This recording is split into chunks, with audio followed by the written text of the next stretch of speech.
Bienvenidos a Generación Euro. Arrancamos las emisiones de Periodista Digital. Estamos ya a viernes, nada más y nada menos que a viernes 14 de febrero, Día de los Enamorados. Ya sabéis lo que tenéis que hacer, ¿eh? No os digo nada y os lo digo todo. Estamos a tiempo, son las 9 en punto de la mañana. Por si se os ha olvidado, estáis a tiempo todavía de poner un WhatsApp.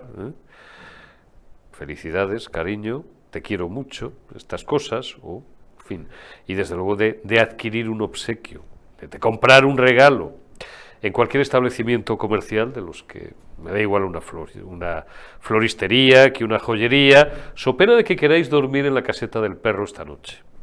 El que avisa no es traidor. Se ríe Marta, se ríe mi realizadora, y seguro que os estáis riendo todos, pero esto es muy serio.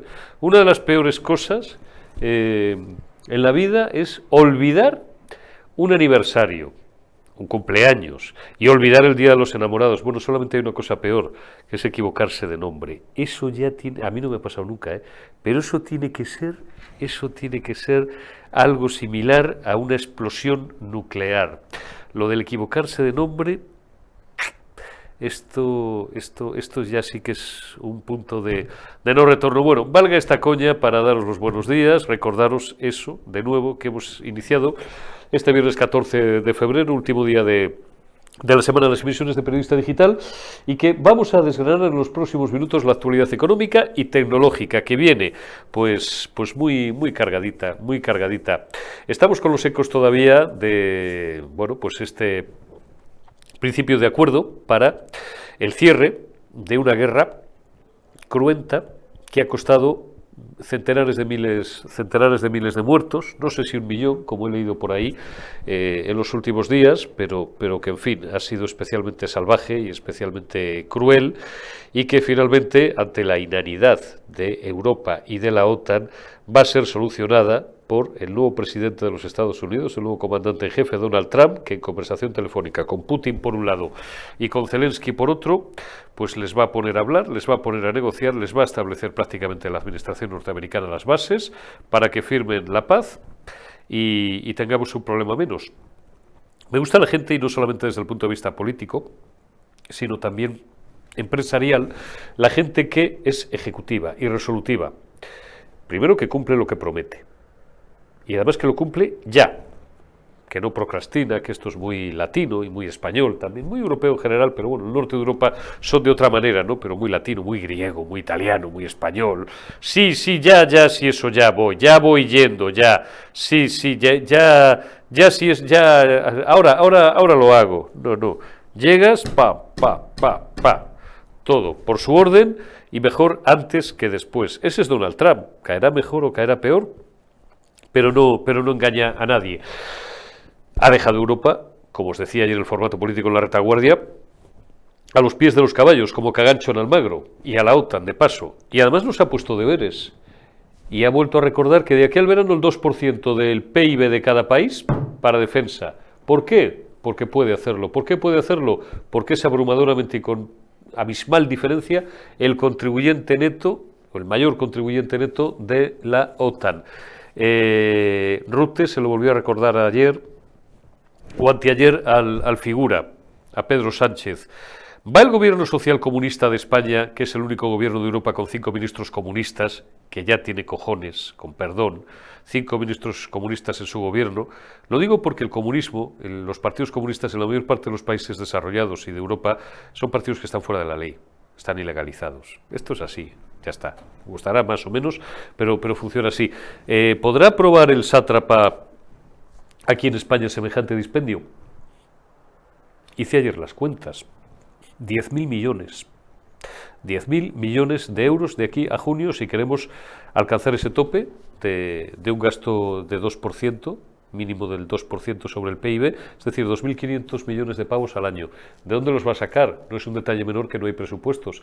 ¿Le van a apoyar en esta? Hombre, es decir, procedimientos técnicos los tiene. Se aprueba una partida específica o por real decreto, que luego hay que convalidar en 30 días en el Parlamento. Se lo van a convalidar o le van a acompañar en semejante viaje los comunistas, los de Podemos, los de Sumar, sus socios del ETA Mátalos, los del bloque nacionalista galego, los de Compromís, en fin, todos los grupúsculos estos que están integrados bajo el paraguas de la nariguda, o le van a dejar tirado. Lo digo porque son ministros que jalean habitualmente el terrorismo de Hamas y a Trump le llaman criminal y a Netanyahu le llaman criminal. Es interesante y va a ser divertido ver todo esto. Vamos a hablar de todo esto en los próximos minutos. Vamos a seguir también atendiendo, porque tengo luego a Julián Salcedo, antes voy a saludar a Ignacio Vasco, a todos los aspectos fiscales que tienen que ver con esa subida del salario mínimo. Pero antes, como digo, voy a saludar a Ignacio Vasco. Muy buenos días, don Ignacio, y bienvenido. Discúlpeme usted el retraso hoy, que hemos terminado la retaguardia un poco tarde. Y como todos sabéis, este programa se graba unas horas antes de su emisión y normalmente, no siempre, pero normalmente lo grabo después de la retaguardia. ¿Cómo estás, Ignacio? Digo, muy buenos días. Muy buenos días, Eurico. Pues encantado de estar aquí, como siempre, para charlar contigo. Encantado yo también de tenerte. Decía que el tío Donald sigue resolviendo problemas de muy distinta naturaleza, no solamente política y geopolítica, sino también económica, de orden empresarial.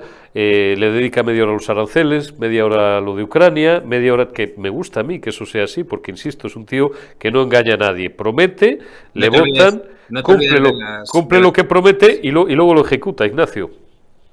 Que no te olvides tampoco de las pajitas, es decir, ya es un tema integral, no sé si lo has visto, que ha prohibido las pajitas de cartón porque son un problema y ahora son otra vez de plástico. Lo vi el otro día, no es un tema menor, y ¿sabes qué comentario se suscitó en casa? Y yo el primero, dijimos, coño, no teníamos noticia de que estuvieran prohibidas.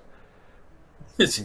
Yo no lo sabía, tío. Y cuando veo el otro día que Trump va a prohibir el tema de las pajitas estas de cartón y tal, no sé qué, para volver a las de plástico, dije, joder, pues soy yo muy partidario, porque no hay cosa que me joda más, con perdón, que no ya las pajitas de cartón, que creo que no las he utilizado nunca, eso tiene que ser una guarrada, pero que me den un café en un vaso de plástico, que esto sí que es muy americano, no voy a decir la marca, porque esos también son como una secta, los consumidores de ese café, que para mí es una porquería, que te lo dan en el tal, y te lo dan con un palote ahí de madera o de cartón para que lo remuevas, cuando para mí el café de toda la vida, el español, el italiano, que es el mejor café del mundo, con permiso del colombiano y del etíope también. En Madrid hay sitios donde podéis comprar café etíope maravilloso, tiene que ser en su taza como Dios manda y con una cuchara con una cucharilla como Dios manda. Al final volvemos a las esencias, pero si la vida es más sencilla, Ignacio, pero tienen que venir los americanos, macho, a enseñarnos a vivir a los europeos que nos contemplan casi, 25 siglos, si nos vamos a los romanos o a los griegos de historia. Y tienen que ser los americanos los que también pues nos vayan guiando, puesto que Europa en esto, y ya no te digo España, ni está ni se le espera, en todo lo que tiene que ver con la inteligencia artificial. Me planteabas esta mañana un reto que me parece apasionante, uno de los muchos. No tenemos tiempo, pero los podemos ir desarrollando cada uno de ellos en semanas sucesivas. La concepción de la inteligencia americana, USA versus Europa, versus frente o contrapuesta a la concepción de la inteligencia artificial en Europa. ¿Qué diferencias hay? Para que nos entienda el respetable. Bueno, las diferencias es que son dos puntos completamente separados. Estados Unidos plantea inversiones millonarias en desarrollar la inteligencia artificial, en mejorar su competitividad, en trabajar en que la IA sea en lo que estamos viendo y lo que charlamos tú y yo todas las semanas, ¿no? Que se convierta en el buque insignia del desarrollo tecnológico en Estados Unidos. Y en contraposición, en Europa, lo que estamos hablando es de un desarrollo con palabras muy rimbombantes, como hemos comentado tú y yo en otras ocasiones, ¿no? Un desarrollo que sea ecuánime, justo, pero sin poner un duro o costándonos mucho hacer inversiones de verdad para que eso se desarrolle en condiciones, ¿no? Entonces es que son las dos partes, es decir, es que Estados Unidos está desarrollando inteligencia artificial y nosotros estamos intentando desarrollar normativas y leyes, ¿no? Que no llevan a ninguna parte. Y eso en contraposición. Ha habido en el cierre de este evento de ella que se ha producido en París y donde ha estado el vicepresidente Vance de Estados Unidos, en la última intervención de von der Leyen hablaba de ya está cambiando, ¿no? Está cambiando un poquito. No tanto regulación y invirtamos en ella, ¿no? Hablamos también de inversión pública, y aquí se habla de inversión privada y de inversores potentes en Estados Unidos. Tú y yo hemos hablado en pasados programas de la gran inversión que tienen por delante de cientos de miles de millones de dólares en donde se mete SoftBank y se mete ChatGPT, y va a estar Nvidia también por ahí. Entonces, todos estos desarrollos lo que están haciendo es ponerlos en la cabecera del desarrollo tecnológico, que es lo que nos interesa, ¿vale? Y luego regulemos, pero es que ya están las leyes que tenemos. Es decir, si alguien insulta por las redes, ya exactamente igual que si lo hiciera en persona, las leyes están asimiladas, y lo que hace falta es que un juez identifique quién es, no es una persona anónima. O sea, tú tienes tu IP, tú tienes tu conexión y te van a encontrar, entonces saben quién eres, ¿no? Que no tienes por qué llamarte Ignacio Vasco en la red, te puedes llamar con un seudónimo y ya está, pero si tú cometes un delito te van a encontrar y te van a juzgar por ello. Para eso están los jueces y para eso está la administración de justicia, ¿no? Entonces, las posiciones son absolutamente diametralmente opuestas, o sea, no tiene nada que ver. Estados Unidos va vamos a desarrollar la inteligencia artificial por encima de todo, y Europa vamos a regular la inteligencia artificial por encima de todo, y son dos posiciones pues que no tienen sentido. Así nos va a pasar, y nos vamos a quedar atrás en otra cosa más. Claro, está claro, porque Europa básicamente para lo que sirve es para regular, dar directivas, leyes, reglamentos, crear observatorios que te digan, pues, desde cómo tienes que respirar hasta qué tienes que comer, hasta en este caso algo que está en mantillas todavía, que está prácticamente recién nacido y que no está ni mucho menos, no ya plenamente desarrollado, ni siquiera comenzando a desarrollarse, porque dentro de un año, no digo dentro de 10 ni dentro de 5, dentro de un año, dentro de 2, pues puede ser, es que ni nos lo imaginamos, que de esto hemos hablado tú y yo aquí muchas veces, pues ya antes de nacer ya estamos regulando. Pero oiga, tápense un poco. Claro. Claro, es imposible que entendamos hasta dónde va a llegar la inteligencia artificial y la implicación que va a tener en todos los temas de nuestra vida. Y hay ejemplos cotidianos, pero es muy difícil llegar a entender dónde vamos a llegar. Y con la robótica, las capacidades que tiene la IA con la robótica, las capacidades que tiene para la salud. Es decir, ya los gurús de salud hablan de medicina 2030, 2035, 2040, he leído hace poco, bueno, puedes poner el año que quieras, ¿no? Están hablando de medicina individualizada, es decir, que cada persona pueda tener, en base a su cuadro genético y a su cuadro genotípico y fenotípico, cómo van a poder tener una medicina para cada uno, y se van a poder sintetizar moléculas medicinales para cada persona, para todas las dolencias que tienes. ¿Te imaginas tú tienes un paracetamol de un tipo y yo tengo uno de otro, entre comillas, para el dolor de cabeza? O sea, es que hay uno de Eurico Campano y uno de Ignacio Vasco. Es que eso está ahí. Es decir, esos desarrollos de la IA, no sé si llegaremos a ellos o si los veremos, ¿no? Pero están ahí. Entonces, es imposible decir, ¿cómo vas a regular esto? Es decir, ahora me voy a poner a regular la implantación farmacéutica de la inteligencia artificial. ¿Para qué? Si lo que tengo que ver es, una vez que sea capaz de llegar a esos desarrollos tecnológicos, entonces regúlelos. Claro. Haga lo que tiene que hacer. Se podía plantear durante la revolución industrial como ahora. Ahora, si yo monto cualquier máquina en una industria, esa máquina debe tener una serie de especificaciones industriales para tiene que tener unos conectores de una manera, tiene que tener unos interruptores de una determinada manera, el tipo de conexión a la instalación que tiene una especificación, y todo está perfectamente tasado. Pero cuando se hizo la primera máquina de vapor, vamos a controlar esto, nos íbamos a poner a pensar dónde se tiene que implantar esta locomotora o a qué velocidad tiene que ir si todavía no tengo una locomotora. Pues si es que estamos en esa situación. Entonces, no es el momento de regular, es el momento de investigar y de conseguir ir rompiendo barreras tecnológicas lo más rápidamente posible y ser los primeros en innovar para generar economía dentro de Europa. Y que Europa crezca y que no se convierta en un cementerio andante. Nos estamos convirtiendo en zombies. Entonces, vamos a centrarnos en lo que nos tenemos que centrar, que es en el desarrollo tecnológico y en invertir en desarrollo tecnológico. Y además, invertir tal y como en planteamientos como los que ha hecho la administración Trump, o que ha auspiciado la administración Trump, porque son privados, son inversores privados los que están. Pero vamos a ver cómo conseguimos romper los límites del conocimiento de la inteligencia artificial lo más rápidamente posible, de la manera más estructurada posible y asentándonos en bases sólidas. Y con eso crezcamos. Vale, pues centrémonos en eso. Y en eso es en lo que tenemos que estar invirtiendo. Pero no hablando de inversión pública, sino hablando de conseguir atraer inversión privada, que nosotros lo que le tenemos que dar es un ecosistema que sea beneficioso para ellos y en el que puedan crecer, un ecosistema fiscal. De esto Julián, como has comentado, que sabe muchísimo y te puede dar muchísimas Claro. El camino correcto para poder hacer todo esto, pero es que el asunto mollar es que cambiamos los objetivos. Es decir, lo que tenemos que conseguir es... Está muy claro que la gente quiere invertir en inteligencia artificial, ¿cómo no? Nos hemos quitado la venda y ya sabemos que es el camino en el que hay que invertir. Generemos ecosistemas en Europa, en España y en Europa, donde esos inversores estén cómodos y quieran desarrollar su actividad aquí para que podamos romper esas barreras tecnológicas. Es que no hay más, o sea, vamos, claro.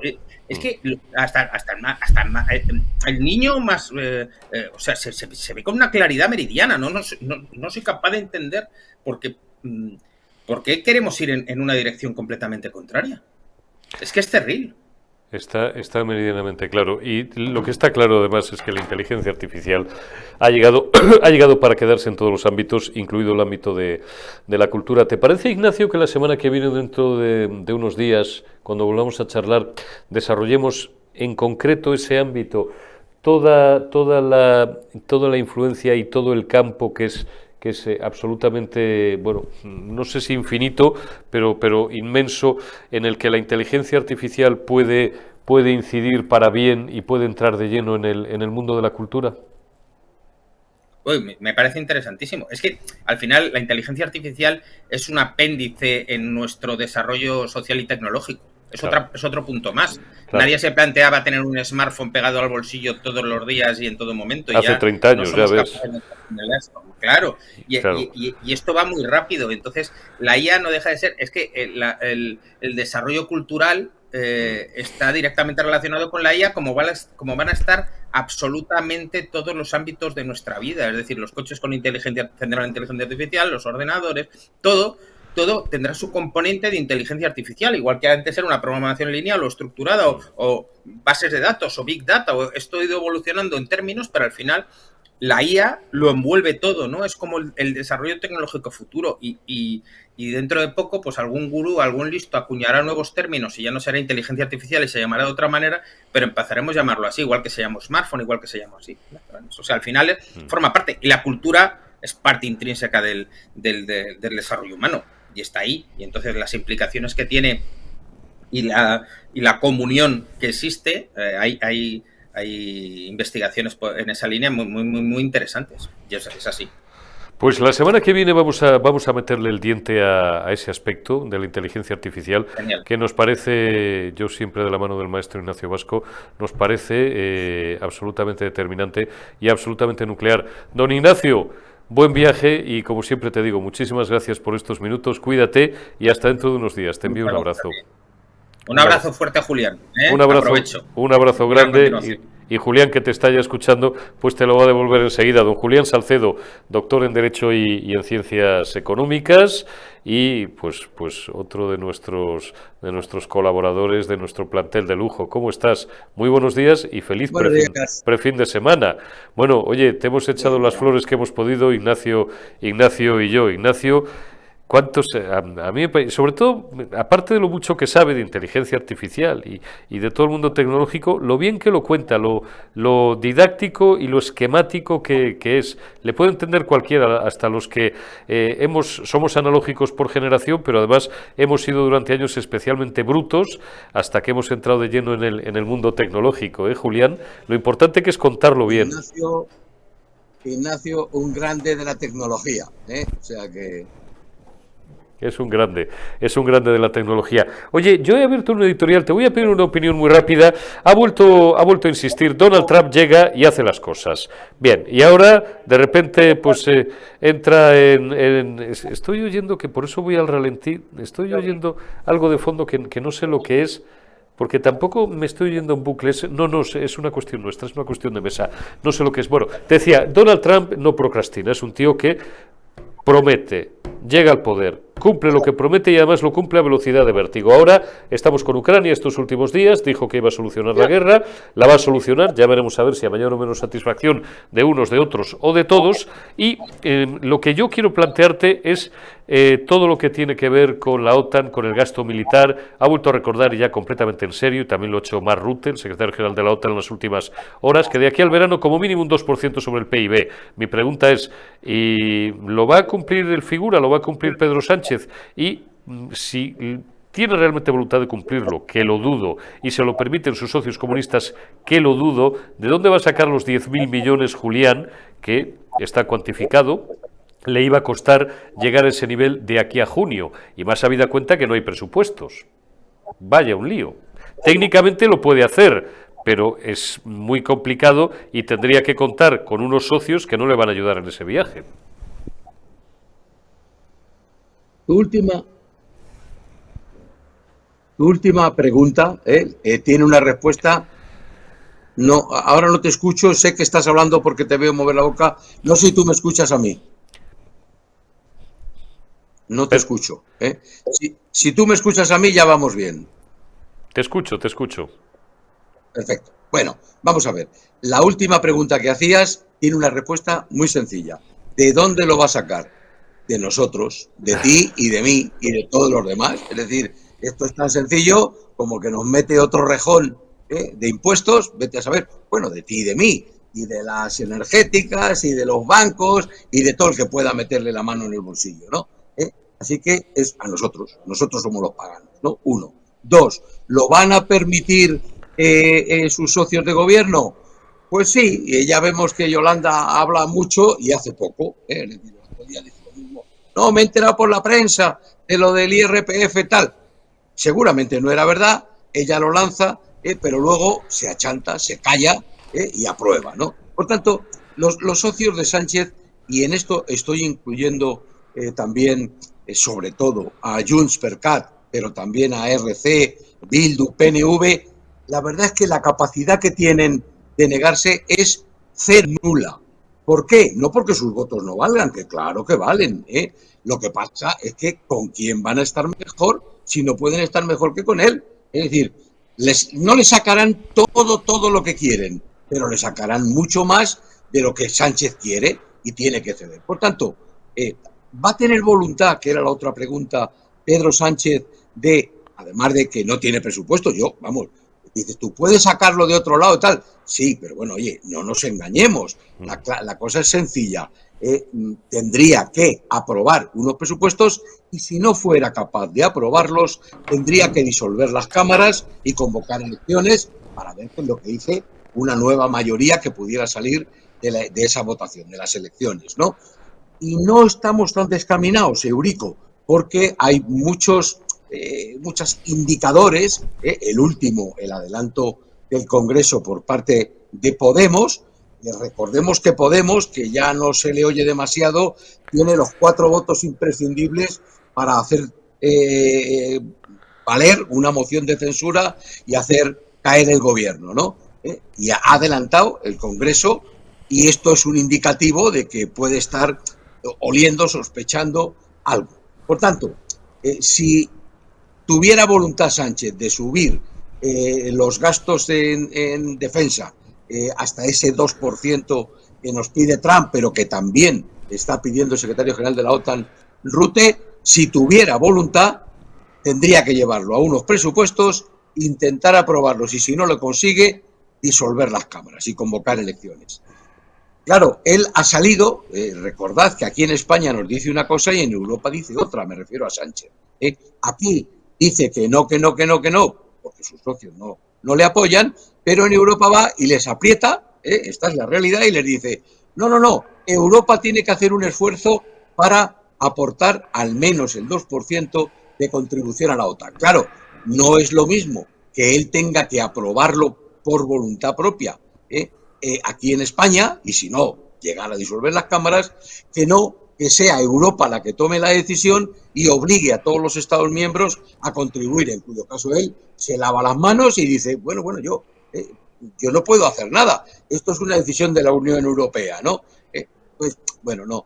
Yo creo que el último tema que voy a comentar acerca de Trump, yo creo que Trump tiene razón, tiene razón. No puede ser que la OTAN realmente sea Estados Unidos, que es el que realmente hace la contribución más importante, el que se mete en todos los charcos para intentar, como ahora el último que acabo de decir, va a ser él, por mucho que le critiquemos, le hablemos, digamos que es un populista, que tal, va a ser él el que va a terminar la guerra en Ucrania, gracias a él. Se habrá centrado con Putin, cederá, obligará a Ucrania a ceder una parte de su territorio, el que ya tiene anexionado, perdido por Rusia, pero terminará la guerra, que es algo absolutamente imprescindible. Le criticaremos por otras cosas, como es el tema de reconvertir Gaza en una Riviera francesa, en una segunda Riviera francesa, pero es el único, como tú has dicho, todo el mundo dice que es un bocazas, ¿no? Bueno, pues es posible, es un bocazas, pero joder, al final cumple lo que dice, ¿no? Y además no tarda mucho, saca el rotulador ese gigantesco y ya está. Firmada la orden ejecutiva, mañana en marcha, ¿no? Así que sí, yo creo que va a ser inevitable que Europa incremente su aportación a la OTAN. España sí lo hará a decisión de Europa. Está claro. Como veo, Julián, que tenemos un poco de retardo, que yo creo que estaba hablando ahora con Marta, yo creo que parte de ahí el problema. Vamos a hacerlo un poquito más corto, y el tema de la vivienda, vale, que lo quería tratar contigo y por extenso, lo vamos a tratar el próximo día, que tengamos una comunicación más fluida. Pero lo que sí que te quiero preguntar, antes de despedirte, es por toda la polémica fiscal de la subida del salario mínimo. Le ahorro la exégesis a los espectadores, porque ya ayer y anteayer ya se lo hemos ido explicando, y por qué razón técnicamente esto, a menos que haya una decisión política en contrario, esto va a tributar. Mi pregunta ya es de carácter técnico, 2 días después de todo el lío, 3 días después de todo el lío, y se lo pregunto al jurista y al fiscalista. ¿Técnicamente sería más fácil, Julián, subir el mínimo exento o adoptar otro tipo de compensaciones fiscales? Porque esto es en lo que me estuve ocupando anoche, que a lo mejor no hace falta subir el mínimo exento, sino que se puede compensar de otra manera.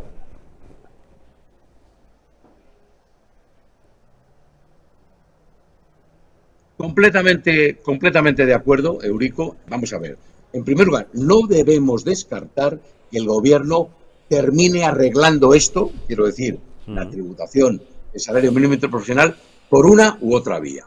Vamos a ver, hay una vía primera que es, como tú preguntabas, ¿es mejor subir el mínimo exento o el tal? Bueno, claro, es que como el IRPF es un impuesto sobre la renta de carácter generalista, es decir, universal, claro, para todos los que tributamos en España, el hecho de subir el mínimo exento implicaría no solo que dejaran de tributar los rendimientos inferiores a una determinada cantidad, a los 16.000 y pico euros que acaba de subir el salario mínimo interprofesional, sino cualquier tipo de renta que efectivamente no proviniera del trabajo o del salario mínimo interprofesional. Imaginemos rendimientos de actividades económicas, rendimientos de cualquier otro tipo. Por tanto, la subida del mínimo exento haría que otras rentas que no provienen del trabajo ni del salario mínimo también quedaran exentas. No me parece lo más apropiado. También es verdad que el Estado está en unos niveles récord de recaudación y no vendría nada mal que hiciera ese esfuerzo para beneficiar a las rentas, digamos, más bajas, que son estas inferiores a los 16.000 euros.